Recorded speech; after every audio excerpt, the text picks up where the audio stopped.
की जय। अब राजा परीक्षित के प्रश्न करने पर सुखदेव जी महाराज मनुवंश का वर्णन करते हुए कहते हैं कि देखो भाई, यदि कोई विस्तार से मनुवंश का वर्णन करना चाहे तो नहीं कर सकता, क्योंकि वो बहुत विस्तृत है। कल्पांत में एक नारायण थे, उनकी नाभि से निकला हुआ स्वर्णमय कमल, उसमें हुए ब्रह्मा, ब्रह्मा के मन से मरीचि, मरीचि से कश्यप और कश्यप से विवस्वान, विवस्वान की पत्नी संज्ञा से श्राद्ध देव मनु, श्राद्ध देव की पत्नी श्रद्धा से 10 पुत्र उत्पन्न हुए। इच्छा को नृग, शर्याति, धृष्ट, धृष्ट और गुरु एक नरिष्यंत, प्रसिद्ध, नभग और कवि। इन 10 में एक एक गुण ऐसा है कि यदि आप उनके इस गुण को पहचान ले, पकड़ ले, तो उनमें भक्ति का कोई ना कोई विशेष अंग मिलेगा। इसी से भगवान उनके ऊपर प्रसन्न होते हैं और उनको सद्गति मिलती है।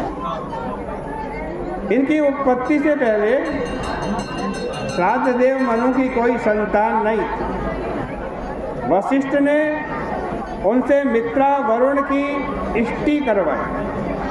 पिता श्राद्ध देव मनु का मन था, उनकी इच्छा थी कि बेटा हो, परंतु माता श्रद्धा का मन था कि बेटी हो। श्रद्धा ने जाकर होता से कह दिया कि पंडित जी, कुछ ऐसा करो यज्ञ में कि हमारे घर कन्या हो, बेटी हो। राजा की अपेक्षा रानी की ज़्यादा सुनी गई। अध्वर्यों से प्रेरित होकर होता ने लड़की का ध्यान कर लिया, जिससे इला नाम की लड़की की उत्पत्ति हुई। होना था पुत्र, हो गई पुत्री। राजा श्राद्ध देव को बड़ा दुख हुआ।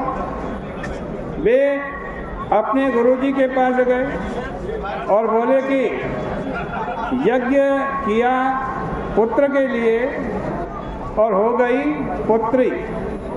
आपके संकल्प और मंत्र में इस प्रकार उल्टा काम होना ठीक नहीं है। गुरु वशिष्ठ ने कहा कि अच्छा कोई बात नहीं, हम इस लड़की को फिर लड़का बना देते हैं। उन्होंने तुरंत आदिपुरुष विष्णु भगवान का ध्यान किया।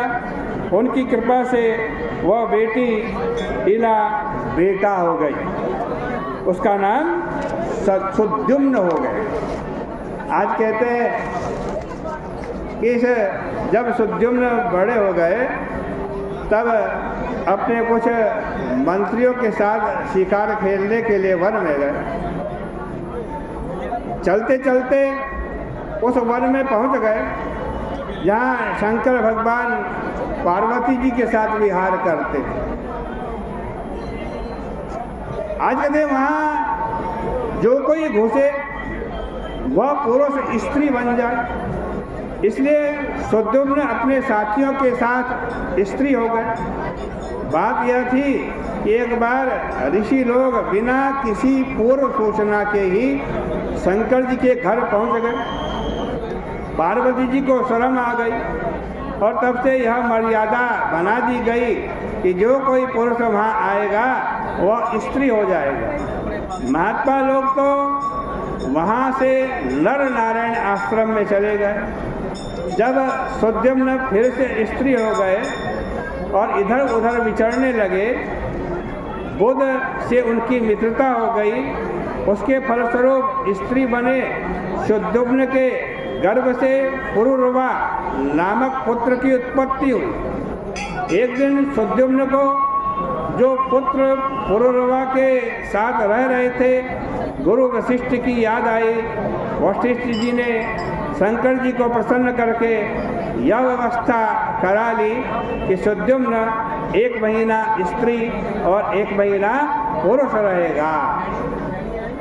यहाँ देखो, आराधना का फल विष्णु भगवान ने लड़की को लड़का बना दिया और शंकर जी ने आधा लड़का तथा आधी लड़की बनाकर समदर्शिता प्रकट कर दी। इस प्रसंग का तात्पर्य यह है कि भगवान की आराधना करने से कुछ भी अशक्य नहीं है। भगवान की आराधना करने से सब कुछ प्राप्त हो सकता है। ऐसा देखने में आता है कि मनुष्य अपने जीवन में जब बिल्कुल निराश हो जाता है तब भगवान की आराधना कर लेने से उसका काम बन जाता है। सुखदेव जी कहते हैं, परीक्षित, सुद्युम्न कभी पुरुष तो कभी स्त्री बनकर राज्य करने लगे और उनके उत्कल गए विमल नामक 3 पुत्र हुए, परंतु प्रजा उनका सम्मान नहीं करती। अंत में वृद्धावस्था आने पर वे अपने पूर्व पुत्र पुरुरवा को राज्य देकर के तपस्या करने चले गए। इस प्रकार से श्रीमद् भागवत महापुराण के 9वें स्कंद का ये पहला अध्याय आपके सामने कहा। आगे की चर्चा कल के प्रसंग में करेंगे। बोले गंगा मैया की जय।